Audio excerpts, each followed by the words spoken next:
आपका हमारे channel stenographer गुरुजी में बहुत बहुत स्वागत है।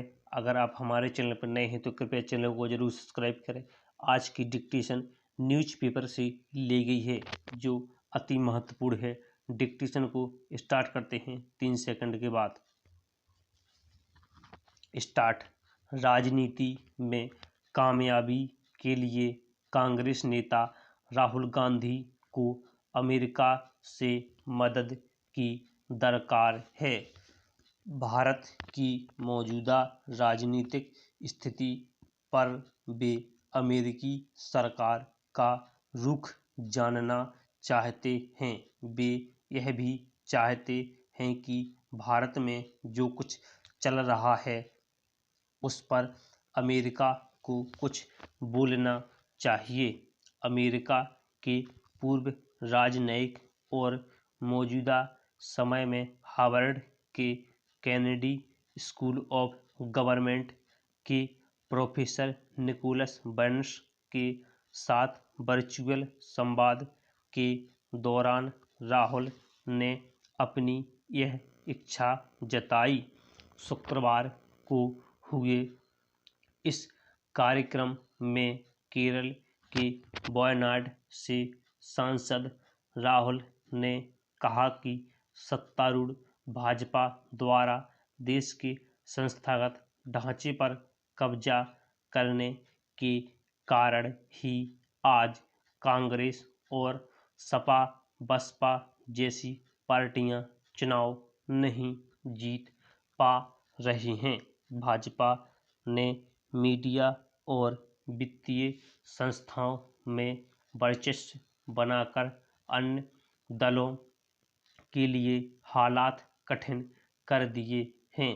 कांग्रेस की चुनावी असफलता और आगे की रणनीति के बारे में पूछे जाने पर राहुल ने कहा, हम आज ऐसी स्थिति में हैं जहां वो संस्थाएं हमारी रक्षा नहीं कर पा रही जिन्हें हमारी रक्षा करनी है।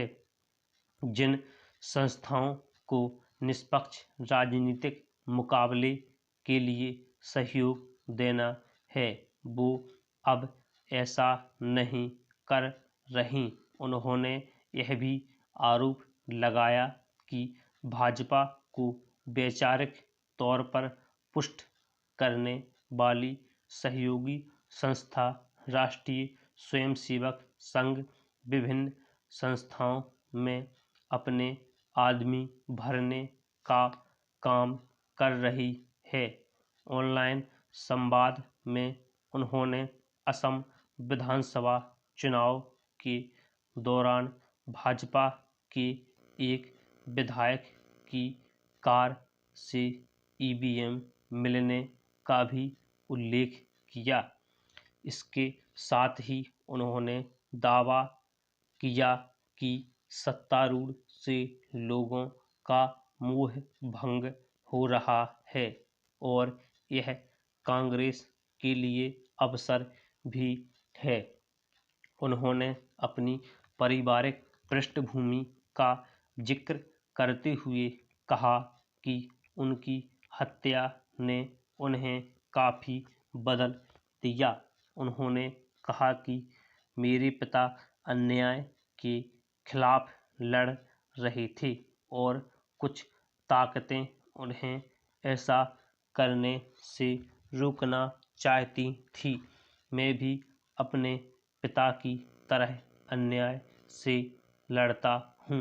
कोरोना संकट और लॉकडाउन के असर पर कांग्रेस नेता ने कहा कि मैंने लॉकडाउन की शुरुआत में कहा था कि शक्ति का विकेंद्रीकरण किया जाए, लेकिन कुछ महीने बाद केंद्र सरकार की समझ में आया तब तक नुकसान हो चुका था। यह पूछे जाने पर कि प्रधानमंत्री बनने का मौका मिलने पर उनकी आर्थिक नीति क्या होगी, तो कांग्रेस के पूर्व अध्यक्ष ने कहा कि वह नौकरियों के सृजन पर जोर देंगे।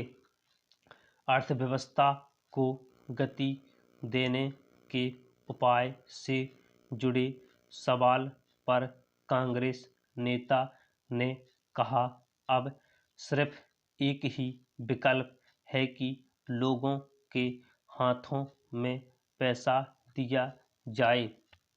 उन्होंने चीन के बढ़ते वर्चस्व की चुनौती के बारे में पूछे जाने पर कहा कि भारत और अमेरिका जैसे देश लोकतांत्रिक मूल्यों के साथ ही समृद्धि और विनिर्माण क्षेत्र के विकास से बीजिंग की चुनौती से निपट सकते हैं। बर्न्स द्वारा कृषि कानून विरोधी आंदोलन के बारे में पूछे जाने पर राहुल ने कहा कि सवाल यह है कि आप देश को कैसे चलाते हैं। जब हम सरकार में थे, लोगों से नियमित फीडबैक लेते थे, लेकिन मौजूदा सरकार ने अपना जो सिस्टम अपनाया है, उससे फीडबैक मिलना संभव नहीं है। कृषि सुधार जरूरी है, लेकिन इसका मतलब यह नहीं कि कृषि क्षेत्र की बुनियाद ही ध्वस्त कर दी जाए। स्टॉप।